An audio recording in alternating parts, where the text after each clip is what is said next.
It go like, oh, rate me for so fucking done with you, girl. So fucking done with all the games.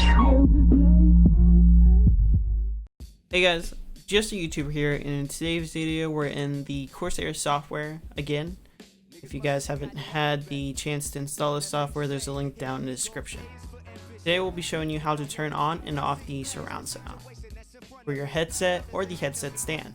To do this, you want to plug in the headset or headset stand and then click on the icon once the device is detected. On the right hand side you'll see the double headphone. This is the toggle on surround off and off switch for the surround sound. So right now it's in stereo. If I were to surround on, you can hear that it has activated the surround sound system. Hope this video helped. If it did, leave a like, comment, and subscribe if you haven't already. And I will see you guys in the next video for this software.